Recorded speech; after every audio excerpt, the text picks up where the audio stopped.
ജന്മിത്വം അവസാനിച്ചതോടെ കേരളത്തിലുണ്ടായ ഒരു പുതിയ സാമ്പത്തിക പ്രതിഭാസമാണ് മദ്യമുതലാളിത്തം. ജനങ്ങളെ കള്ളു കുടിപ്പിച്ച് കൊള്ളലാഭം ഉണ്ടാക്കിയ മദ്യമുതലാളിമാർ തടിച്ചു കൊഴുത്തു. ഒരു സമാന്തര സമ്പദ് വ്യവസ്ഥ സൃഷ്ടിച്ച മദ്യമുതലാളിമാരുടെ ധനശക്തിക്ക് മുമ്പിൽ രാഷ്ട്രീയ സാമുദായിക നേതൃത്വം കീഴടങ്ങി. മദ്യപണത്തിന് മുമ്പിൽ രാഷ്ട്രീയ പരുന്തുകൾ പറക്കില്ലെന്ന സ്ഥിതി വന്നു. UDF അധികാരത്തിൽ വരുമ്പോഴെല്ലാം ജനങ്ങളെ പറ്റിക്കാൻ പുറത്തിറക്കുന്ന ഒരു കുന്ത്രാണ്ടമാണ് മദ്യനയം. ഘട്ടം ഘട്ടമായി സമ്പൂർണ്ണ മദ്യനിരോധനം എന്നാണ് നയമെന്ന് പ്രഖ്യാപിക്കുമെങ്കിലും ഘട്ടം ഘട്ടമായി മദ്യവ്യാപനമാണ് പ്രായോഗിക തലത്തിൽ. എക്സൈസ് മന്ത്രി ബാബു മദ്യവിരുദ്ധരെ വിളിച്ചുകൂട്ടി ചില ഉറപ്പുകളെല്ലാം കൊടുത്ത് അവയൊന്നും മദ്യനയത്തിൽ ഇല്ലെന്നായിരുന്നു ധീരവീര സുധീരൻ്റെ പ്രഖ്യാപനം.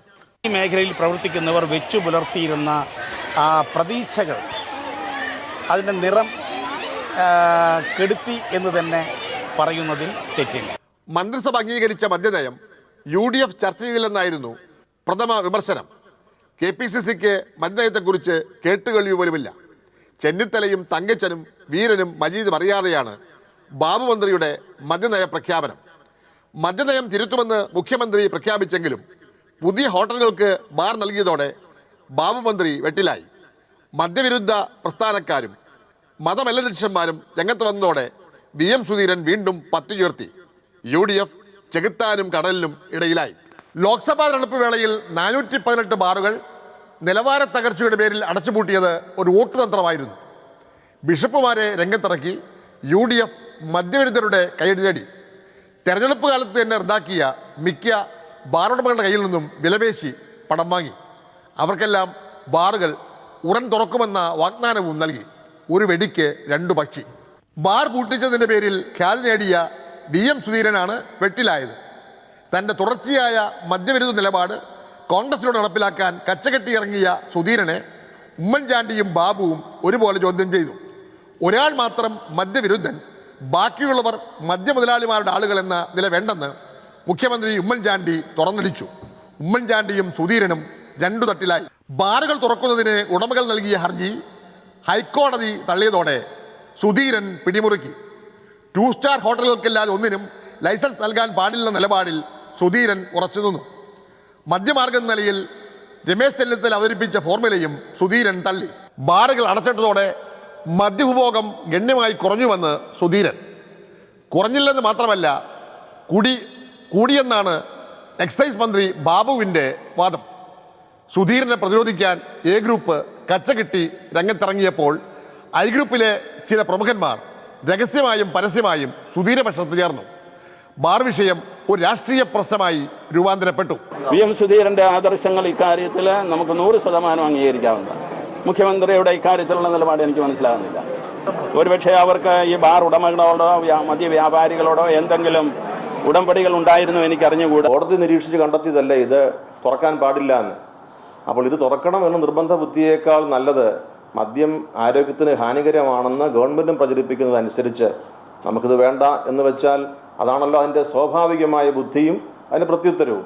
അടച്ചിട്ട ബാറുകൾ തുറക്കാൻ പാടില്ലെന്ന തൻ്റെ തീരുമാനത്തിനു പിന്നിൽ മുസ്ലിം ലീഗിനെയും കേരള കോൺഗ്രസിനെയും മിക്ക ഘടകകക്ഷികളെയും അണിനിരത്തുന്നതിൽ സുധീരൻ വിജയിച്ചു.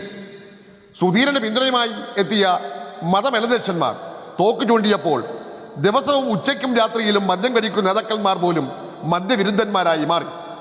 ബിഷപ്പുമാരുടെ അന്ത്യശാസനത്തിന് മുമ്പിൽ ഉമ്മൻചാണ്ടി മുട്ടുമടക്കി.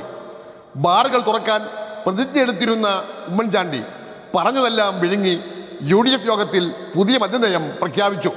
മദ്യരഹിത കേരളം എന്ന ലക്ഷ്യത്തിലേക്ക് നടന്നെടുക്കാൻ 3 സ്റ്റാർ 4 സ്റ്റാർ ഹോട്ടലുകൾക്ക് പുതിയതായി ലൈസൻസ് നൽകില്ലെന്ന് UDF തീരുമാനിക്കുകയും ഇനി 5 സ്റ്റാർ ഹോട്ടലുകൾക്ക് മാത്രം അനുമതി കിട്ടുന്ന സാഹചര്യം ഉണ്ടാകുകയും ചെയ്തിട്ടുണ്ട്. കരുണാകരനെയും ആന്റണിയെയും സുധീരനെയും കുൽസിതന്ത്രങ്ങളിലൂടെ ഒതുക്കിയ ഉമ്മൻചാണ്ടിയെ കശക്കേറിയാൻ VM സുധീരൻ കണ്ടെത്തിയ വജ്രായുധമാണ് ബാർ വിഷയം.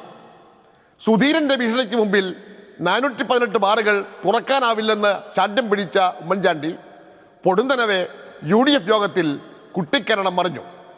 പഞ്ചനക്ഷത്ര ഹോട്ടലുകളിൽ മാത്രം ബാർ മതിയെന്ന തീരുമാനം പ്രഖ്യാപിച്ച് സുധീരനെ കടത്തിവെട്ടി. മദ്യരഹിത കേരളം എന്ന മുദ്രാവാക്യം മുഴക്കി സുധീരന് നേരെ കൊഞ്ഞനം കുത്തി. ബാറുകൾ അടച്ചുപൂട്ടുകയും സർക്കാർ വക മദ്യഷാപ്പുകളും പഞ്ചനക്ഷത്ര ബാറുകളും തുറക്കാൻ അനുവദിക്കുന്നത് വിഭജനപരമാണെന്നും കാണിച്ചുകൊണ്ടാണ് ബാർ ഉടമകൾ സുപ്രീം കോടതിയെ സമീപിച്ചത്. സുപ്രീം കോടതി പന്ത് ഹൈക്കോടതിയിലേക്ക് തട്ടി. 4 സ്റ്റാർ ഹോട്ടലുകൾക്ക് കൂടി ബാർ അനുവദിക്കാനാണ് ഹൈക്കോടതി തീരുമാനിച്ചത്. സർക്കാർ അപ്പീൽ നൽകിയ സാഹചര്യത്തിൽ ബാറുകൾ പൂട്ടുന്ന തീയതി ഹൈക്കോടതി 2 തവണ നീട്ടി. ഈ സമയത്താണ് നിയമമന്ത്രി KM മാണി 5 കോടി രൂപ ആവശ്യപ്പെടുകയും ആദ്യ ഗഡുവായി ബാർ ഉടമകൾ 1 കോടി രൂപ നൽകുകയും ചെയ്തുവെന്ന് ഡോക്ടർ ബിജു രമേശ് ആരോപണം ഉന്നയിച്ചത്.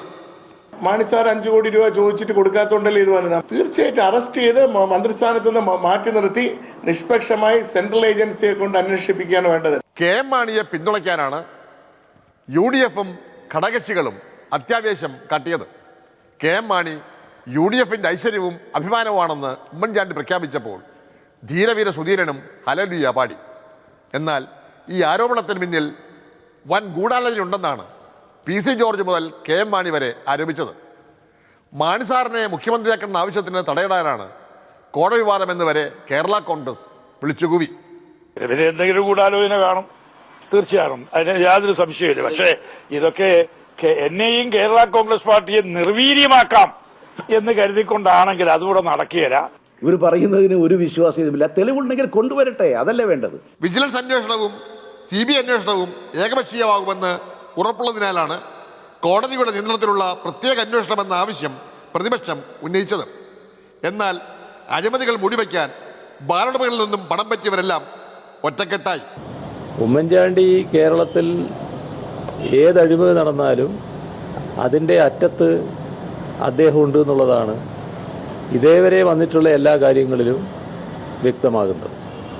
അപ്പോൾ അദ്ദേഹത്തിൻ്റെ നേതൃത്വത്തിൽ എല്ലാ അഴിമതിയും മൂടി വെക്കാനുള്ള ശ്രമം മാത്രമേ നടക്കൂ. അതുകൊണ്ടാണ് മാണി രാജിവെച്ച് അന്വേഷണം നേരിടണമെന്ന് LDF ആവശ്യപ്പെടാനിടയായിട്ടുള്ളത്.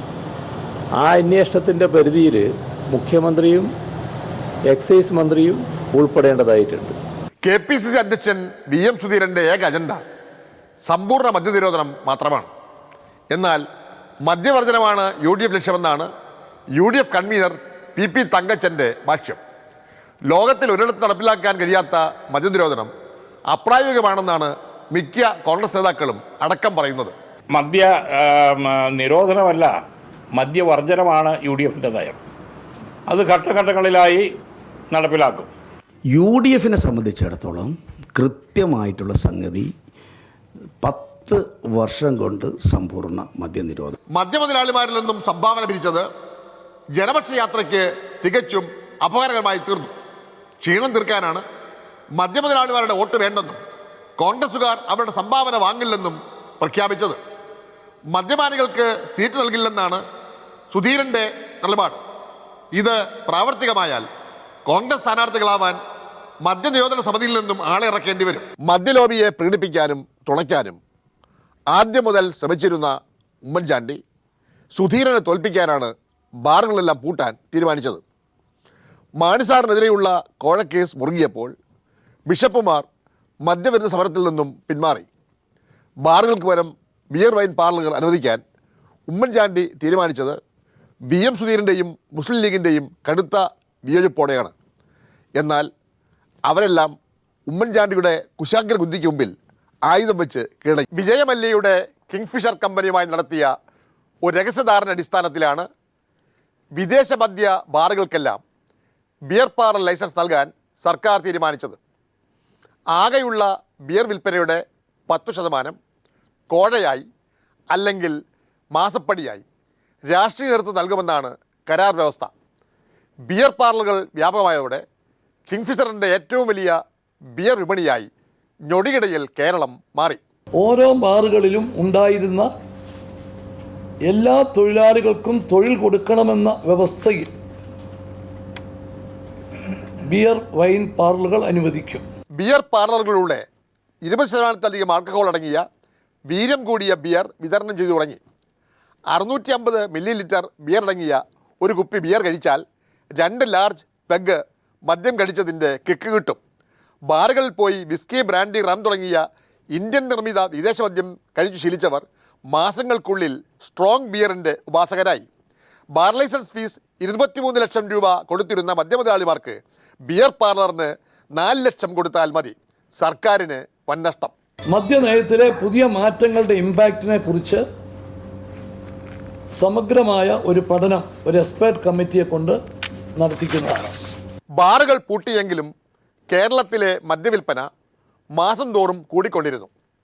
ബാറിൽ പോയി 2 എണ്ണം അടിച്ച് വീട്ടിലെത്തിയവർ ദിവസവും ഒരു ഫുള്ളോ പൈൻറ്റോ മദ്യക്കുപ്പി വീട്ടിലെത്തി ഒറ്റയടിക്ക് വിഴുങ്ങുന്നത് ശീലമാക്കി. മിക്ക വീടുകളുടെയും പൂമുഖവും തീന്മേശയുമെല്ലാം ബാറുകളായി.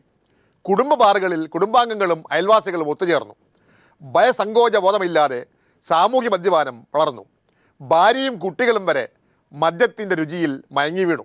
അച്ഛനും വീട്ടിൽ ചില വീടുകളിൽ അമ്മയും എല്ലാവരും ഇരുന്ന് മദ്യപിക്കുന്നതാണ് കുട്ടികൾ കണ്ടു വളരുന്നത്. ആ ഒരു വളർച്ച നമ്മുടെ ഭാവിയെ ഒരുപാട് ദോഷകരമായി ബാധിക്കും. 21 വയസ്സായ നമ്മൾ വെറുതെ നിയമത്തിൽ എഴുതി വെച്ചിട്ട് കാര്യമില്ല. ബാറുകൾ പൂട്ടിയതോടെ ബെവറേജസ് കോർപ്പറേഷൻ്റെ കടകൾക്ക് മുമ്പിലെ ക്യൂവിന് നീളം കൂടിക്കൊണ്ടിരുന്നു. രാഷ്ട്രീയ ജാതിമത വ്യത്യാസമില്ലാതെ സോദരത്യേന അച്ചടക്കത്തോടെ ജനങ്ങൾ ക്യൂവിൽ അണിനിരന്നു. പൊരിവെയിലും കോരിച്ചൊരിയുന്ന മഴയും ആർക്കും പ്രശ്നമായില്ല. മണിക്കൂറുകൾ ക്യൂ നിന്ന് വാങ്ങിയ മദ്യം വഴിയോരത്ത് വെച്ച് തന്നെ വെള്ളം ചേർക്കാതെ കുടിച്ചവർ ബോധരഹിതരായി അവിടെ തന്നെ കിടന്നുറങ്ങി. പൊതുവഴികളും ഇടവഴികളും തുറസായ ബാറുകൾ. മദ്യനിരോധനം സംബന്ധിച്ച് മന്ത്രിമാരും രാഷ്ട്രീയ നേതാക്കന്മാരും നടത്തുന്ന പ്രസ്താവനകളിലെ അവ്യക്തതകൾ അകറ്റേണ്ടിയിരിക്കുന്നു. ഹൈക്കോടതി ആവശ്യപ്പെട്ടതുപോലെ ജനനന്മയെ മുൻനിർത്തി നടപ്പാക്കാൻ ഉദ്ദേശിക്കുന്ന മദ്യനയത്തിന്റെ വ്യക്തമായ രൂപം അതിന്റെ നടപടിക്രമങ്ങളോടെ പ്രസിദ്ധീകരിക്കാൻ സർക്കാർ തയ്യാറാവണം. ബാറുകൾ പൂട്ടിയ പഞ്ചനക്ഷത്ര ഹോട്ടലുകൾ ഒഴികെയുള്ള മിക്ക ഹോട്ടലുകളിലും ഹോട്ടൽ മുറികളിൽ മിനി ബാറുകൾ തുടങ്ങി. ഹോട്ടലുകളിൽ മണിക്കൂർ കണക്കിന് മുറിയെടുക്കുന്നവർക്ക് രഹസ്യമായി മദ്യവും ഭക്ഷണവും ലഭിക്കും. 4-5 പേർക്ക് ഒരുമിച്ച് സംഘം ചേരാം. ബിയറിൻ്റെയും വൈനിൻ്റെയും മറവിൽ സെക്കൻഡ്സ് എന്ന വിദേശ മദ്യം നൽകും. സോഡയും വെള്ളവും മിക്സ് ചെയ്യുന്ന മദ്യം ജീരകവെള്ളവും കരിങ്കാരി വെള്ളവും പോലെയാണ് ഗ്ലാസിൽ ഒഴിച്ചു കൊടുക്കുന്നത്. ബാറുകൾ പൂട്ടിയതോടെ രാവിലെ മുതൽ രാത്രി വരെ ക്യൂ നിന്ന് 3 മദ്യക്കുപ്പികൾ വീതം വാങ്ങുന്നവർ സ്കൂട്ടറിലോ ഓട്ടോറിക്ഷയിലോ ആവശ്യക്കാർക്ക് വീട്ടിലെത്തിച്ചു കൊടുക്കും. ഒരു കുപ്പിക്ക് 200 രൂപ അധികം നൽകേണ്ടി വരും. മദ്യവിതരണത്തിലൂടെ സ്വയം തൊഴിൽ കണ്ടെത്തിയവർ നിരവധിയാണ്. പകൽ മാന്യന്മാർക്ക് മദ്യക്കടയ്ക്ക് മുമ്പിൽ ക്യൂ നിന്ന് വിഷമിക്കേണ്ട. ബാറുകൾ പൂട്ടിയത് മുതൽ രൂപാന്തരപ്പെട്ടതാണ് മദ്യത്തിൻ്റെ അവശ്യ സർവീസ്. മൊബൈൽ ഫോണിൽ വിളിച്ച് സന്ദേശം നൽകിയാൽ മാത്രം മതി. ഘട്ടം ഘട്ടമായിട്ട് 10% വീതം ഓരോ വർഷവും കുറയ്ക്കും. 10 കൊല്ലം കൊണ്ട് പൂർണ്ണമായും നിർത്തലാക്കും. അത് ഫലപ്രദമായി നടപ്പിലാകുമ്പോൾ അതിനു വേണ്ടി വരുന്ന ചില പ്രായോഗിക പ്രശ്നങ്ങൾ ഗവൺമെൻറ്റിൻ്റെ ശ്രദ്ധയിൽപ്പെട്ടു. അത് പരിഹരിക്കുന്നതിനാണ് ഇപ്പോൾ എടുത്തിട്ടുള്ള തീരുമാനം. ഇത് ഏറ്റവും നല്ല നിലയിൽ നടപ്പിലാക്കാൻ ഗവൺമെൻറ്റിന് സാധിക്കും. ഗ്രാമങ്ങളിൽ പെട്ടിക്കടകളിൽ വ്യാജചാരായം സുലഭമാണ്. നഗരങ്ങളിൽ ചില കൂൾ ബാറുകളിൽ നാരങ്ങാ വെള്ളം എന്ന് പറഞ്ഞാൽ വോഡ്കയോ ജിന്നോ മിക്സ് ചെയ്ത വെളുത്ത പാനീയം ലഭ്യമാകും. ചാരായം കലർത്തിയ കുപ്പിവെള്ളം രഹസ്യമായി വിതരണം ചെയ്യുന്ന നാടൻ റെസ്റ്റോറൻറ്റുകളും മൊബൈൽ തട്ടുകടകളും വ്യാപകമായി തീർന്നിരിക്കുന്നു. കേരളത്തിലെ മിക്ക റെസിഡൻഷ്യൽ കോളനികളിലും ഫ്ളാറ്റുകളിലും സമാന്തര ബാറുകൾ തുടങ്ങിയിരിക്കുകയാണ്. ഫ്ളാറ്റുകളുടെ ടെറസിലും വീടുകളുടെ കാർഷെഡിലുമാണ് മിനി ബാറുകൾ. ഓടുന്ന കാറുകളിലും എവിടെയെങ്കിലും പാർക്ക് ചെയ്യുന്ന കാറുകളിലും മദ്യസേവ നിർവിഘ്നം തുടരുന്നു. വാഹനങ്ങളിൽ കുപ്പിയും സോഡയും വെള്ളവും ഗ്ലാസും കുറിക്കാനുള്ള ഭക്ഷ്യവിഭവങ്ങളും കൊണ്ടുനടക്കുന്ന മൊബൈൽ മദ്യപാനികളുടെ എണ്ണവും പെരുകുന്നു. മദ്യത്തെ ഒരു ഭക്ഷ്യവസ്തുവായി കാണുന്ന വിദേശ ടൂറിസ്റ്റുകൾക്ക് ബാർ ഹോട്ടലുകൾ കൂടിയേ തീരൂ. അല്ലെങ്കിൽ വിദേശികൾ വരില്ല. ടൂറിസം പൊളിയും. ഇന്ന് കേരളമാകെ ഒരു ടൂറിസം ബ്രാൻഡാണ്. ടൂറിസം കേരളത്തെ സംബന്ധിച്ചിടത്തോളം ടൂറിസം ആണ് നമ്മുടെ ഒരു സെക്കൻഡ് റവന്യൂ ആയിട്ടും നമ്മൾ ഈ ഡെസ്റ്റിനേഷൻ പോയിന്റ് ആയിട്ടും വേൾഡ് മാപ്പിൽ പോലും കേരളം ഒരു സ്ഥാനം പിടിച്ചിട്ടുണ്ട്.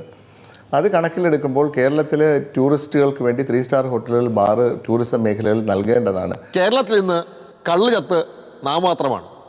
കള്ള് ചത്തി ഉപജീവനം നടത്തുന്ന കള്ള് വ്യവസായ തൊഴിലാളികൾ നടത്തുന്ന സഹകരണ സംഘങ്ങൾ കള്ളു മാത്രം വിൽക്കുന്നവരാണ്. കള്ളുഷാപ്പുകൾ വ്യക്തികൾക്ക് പഴയതുപോലെ നൽകിയാൽ കള്ളുഷാപ്പുകളുടെ മറവിൽ കൃത്രിമ കള്ള് വീണ്ടും വരും. പോഷകപ്രധാന പാനീയമായ കള്ളിനെ വീണ്ടും വിഷമയമാക്കാനാണ് നീക്കം. ഇപ്പോൾ ചെത്തിയെടുക്കുന്ന കള്ള് കേരളത്തിൽ കഷ്ടിച്ച് എല്ലാ മദ്യ ഷോപ്പുകളിൽ കൂടിയും കള്ള് ഷോപ്പുകളിൽ 2 മണിക്കൂർ വിൽക്കാനുള്ള കള്ളേ കിട്ടുന്നുള്ളൂ. ബാക്കിയുള്ളത് മുഴുവൻ ഈ വെളിയിൽ നിന്നും കടത്തിക്കൊണ്ടുവരുന്ന സ്പിരിറ്റും അതിനെ നേർപ്പിക്കലും അത് കള്ളിൽ കലർത്തുകയും അതുപോലെ തന്നെയുള്ള ചില പേസ്റ്റുകളൊക്കെ ഉണ്ട്. ശുദ്ധമായ കള്ള് മനുഷ്യ ശരീരത്തിന് വലിയ ദോഷം ചെയ്യുന്ന സാധനമല്ല. കരിക്കിൻ്റെ വെള്ളത്തിൻ്റെ വേറൊരു ഫോർമാറ്റ് എന്ന് മാത്രമേ ഉള്ളൂ. അത് കിട്ടി ഗവൺമെൻറ് തലത്തിൽ മിൽമ പോലെയുള്ള ഏതെങ്കിലും കോപ്പറേറ്റീവ് സെക്ടേഴ്സിനെ ഏൽപ്പിച്ച് അത് ഈ പാനീയം ക്യാനിലാക്കിയോ ടിന്നിലാക്കി സീൽ ചെയ്ത് വിതരണം ചെയ്യുന്ന രീതിയിലേക്ക് കൊണ്ടുവന്നു കഴിഞ്ഞാൽ ശുദ്ധമായ കള്ള് കിട്ടുകയും ഈ വ്യവസായ മേഖലയെ തന്നെ നമുക്ക് നല്ല രീതിയിൽ പിടിച്ചു നിർത്താനും ടൂറിസം മേഖലയ്ക്കും അത് ഗുണകരമായി തീരും. ഭക്ഷണം ഒരു വ്യക്തിയുടെ സ്വാതന്ത്ര്യമാണ്. ഇന്ന് ലോകമാസകലം മദ്യം ഭക്ഷണത്തിൻ്റെ ഭാഗമാണ്. അമിതമായാൽ അമൃതം വിഷം. കേരളത്തിലെ മദ്യാസക്തിയും മദ്യത്തിൻ്റെ ഉപഭോഗവും കുറച്ചു വരേണ്ടത് ഒരു സാമൂഹ്യ ആവശ്യമാണ്. എന്നാൽ എലിയെ പേടി ചില്ലം ചുടുന്നത് പോലെയാണ് പുതിയ മദ്യനയം. മദ്യലഭ്യത കുറഞ്ഞാൽ, മദ്യവില കൂട്ടിയാൽ മദ്യപാനം കുറയുമെന്ന കണക്കുകൂട്ടൽ ബാലിശമാണ്. സ്ഥിരം മദ്യപാനികൾ വിഷമദ്യത്തെ അഭയം തേടുമ്പോൾ മനുഷ്യജീവനുകളാണ് പൊലിയുന്നത്. സാമൂഹ്യ ജാഗ്രതയും ബോധവൽക്കരണവുമാണ് പ്രധാനം. ഉണ്ടുകൊണ്ടിരിക്കുന്ന മാപ്പിളയ്ക്ക് ഒരു ഉൾവളി എന്ന നിലയിലാണ് 1996 പെൺവോട്ട് നേടാൻ AK ആന്റണി ചാരായ നിരോധനം ഏർപ്പെടുത്തിയത്. മദ്യവിമുക്ത കേരളം പടിപടിയായി എന്ന ലക്ഷ്യത്തിലേക്കുള്ള ആദ്യപടി. എന്നാൽ പടിപടിയായി എക്സൈസുകാരുടെ മാസപ്പടി കൂടി. കള്ളുഷാപ്പുകൾ കാളകൂട ഷാപ്പുകളായി, വ്യാജവാറ്റ് കുടിൽ വ്യവസായമായി. ചാരായം നിർത്തലാക്കിയെങ്കിലും ചാരായത്തെ നിറത്തിലാക്കി. ബാറുകളിൽ സെക്കൻഡ്സ് എന്ന 2ാം തരം മദ്യം സുലഭം. ആനമരിക്കയും കാലാപ്പാനിയും വെട്ടിരുമ്പും കൊട്ടുവടിയും വ്യാപിച്ചപ്പോൾ വിഷമദ്യ ദുരന്തങ്ങൾ ഒരു തുടർക്കഥയായി. 2001 ഘട്ടം ഘട്ടമായി സമ്പൂർണ്ണ മദ്യനിരോധനം എന്ന മുദ്രാവാക്യവുമായി വന്ന ആന്റണി സർക്കാർ മദ്യമാഫിയെ സഹായിക്കുന്ന മദ്യനയമാണ് പ്രഖ്യാപിച്ചത്. കള്ളു സഹകരണ സംഘങ്ങൾ പിരിച്ചുവിട്ട് കള്ളുഷാപ്പുകൾ ഒറ്റയ്ക്കൊറ്റയ്ക്ക് സ്വകാര്യ വ്യക്തികൾക്ക് നൽകാനായിരുന്നു ആദ്യ തീരുമാനം. പഴയ അബ്കാരികൾക്ക് സഹായകമായി മുൻകാല പരിചയമെന്ന മാനദണ്ഡമുണ്ടാക്കി. വിവാഹം കഴിക്കാൻ മുൻകാല പരിചയം വേണമെന്ന് പറയുന്നത് പോലെ പ്രതിഷേധം കൊടുമ്പിരി കൊണ്ടപ്പോൾ കൈകഴുകി. എല്ലാം UDF നിശ്ചയം പോൽ. UDF എടുക്കുന്ന തീരുമാനം ഈ ഗവൺമെൻറ്റിന് ബാധകമാണ്. തീരുമാനം എടുക്കുന്നതിന് വ്യത്യസ്ത അഭിപ്രായങ്ങൾ പറയാം. പക്ഷെ തീരുമാനം എടുത്തു കഴിഞ്ഞാൽ UDF എടുക്കുന്ന തീരുമാനങ്ങളാണ് ഗവൺമെൻറ് സ്വീകരിക്കുന്നത്. മദ്യരാജാക്കന്മാർക്കും മദ്യമാഫിയയ്ക്കും എല്ലാം തന്നെ ഇതിനുള്ള അവസരമുണ്ടാക്കി കൊടുക്കുക. അതിൽ കൂടി ഭരണകക്ഷി രാഷ്ട്രീയക്കാർക്ക് വൻ കോഴപ്പണം നേടിയെടുക്കാനുള്ള അവസരം ഉണ്ടാക്കുക. മദ്യനയത്തിൽ പ്രതിഷേധിച്ച് മുഖ്യമന്ത്രി ആന്റണിക്ക് VM സുധീരൻ 4 പേജുള്ള കത്തെഴുതി. പ്രിയപ്പെട്ട AK, പുതിയ മദ്യനയം ബേഷായി. അബ്കാരി ലോബിക്ക് ആഹ്ലാദിക്കാൻ ഇതിലേറെ ഒന്നും വേണ്ട. ഏതായാലും അവരോട് കൃത്യമായി വാക്കുപാലിച്ചുവെന്ന് UDFിലെ പലർക്കും ഇനി അഭിമാനിക്കാം.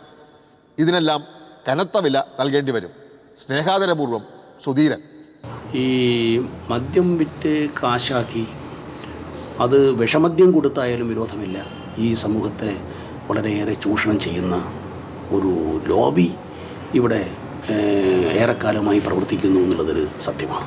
കള്ളുഷാപ്പ് പ്രശ്നത്തിൽ ജനകീയ തെളിവെടുപ്പ് നടത്തിയ ആര്യാടൻ കമ്മിറ്റിയുടെ ശുപാർശയെ മറികടന്നുകൊണ്ടാണ് ആന്റണി സർക്കാർ മദ്യലോബിയെ പ്രീണിപ്പിച്ചത്.